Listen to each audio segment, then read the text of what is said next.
Because it was highly requested, here is the second part on painting Dante. Because I went for a warm tone on the armor, I used a very cold red to try and get some contrast on the shadows. Red is a color which requires multiple coats to build up its opacity, so I made sure to apply 2 coats of each tone before I moved on to the next. With this base color, I also made sure to get all the way against the edges of the details, not leaving any black visible.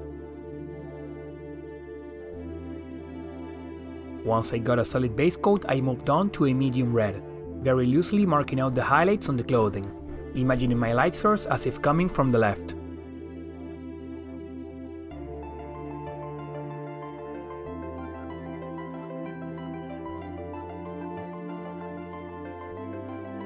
To blend it in, I went back to my base color and applied it thinly in a wash consistency, in order to smooth out the transitions, letting the paint pool only against the edges and in the creases of the clothing.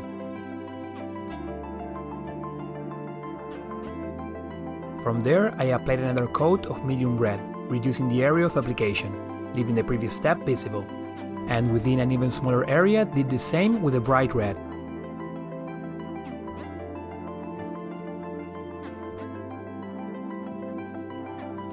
And just like before, a glazing of medium red can help blend everything together.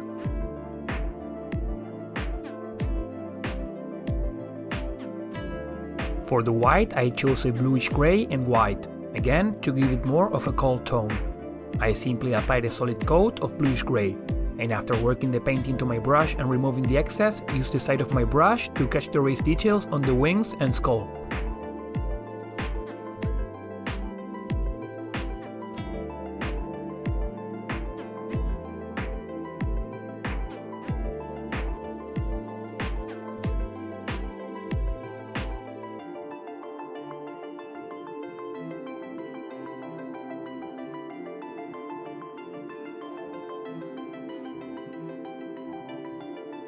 For the gems, I began by blocking them out with black.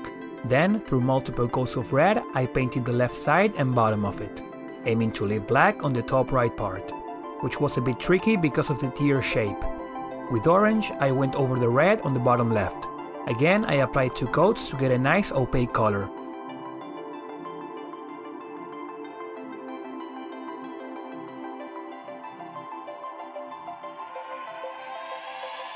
Did the same with yellow in a smaller area and topped it off with a dot of white for the extreme light reflection. With the gloss varnish, I gave the gem a glassy look, which will result in it having another light reflection.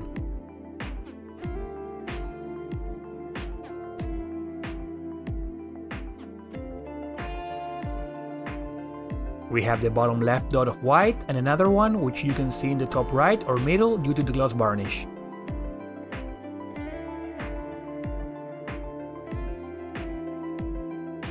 To paint the power axe, I used turquoise and verdigris. Mixing them in small amounts, I will create a transition of color which I'll be applying in steps.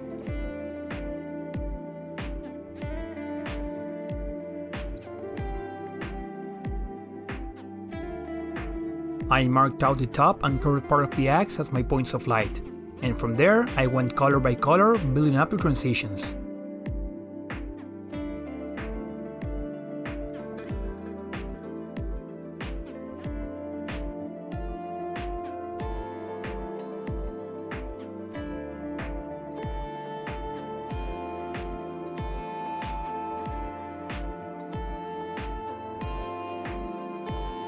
Using pure verdigris, I marked out the sharp edges. This doesn't have to take too much time, if the model will be looked at from a gaming perspective, but if you want to take more time, you can do more steps and get a smoother result. With pure white, I added the final reflections just like I did with the gems.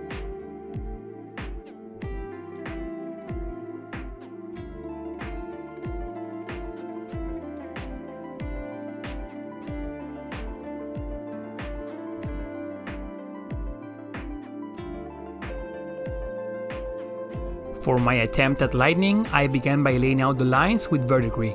I made sure to dilute my paint to have it run easily from my brush. It will, however, take at least 2 coats to really mark them out.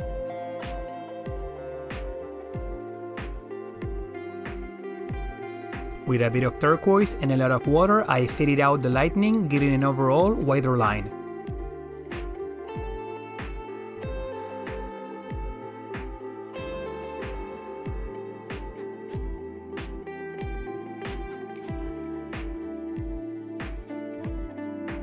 Within which I'll be once again marking out the lightning with the verdigris.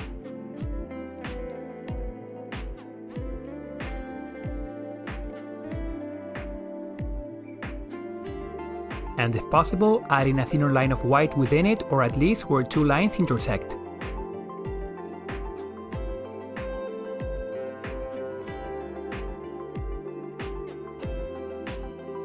Here is the end result.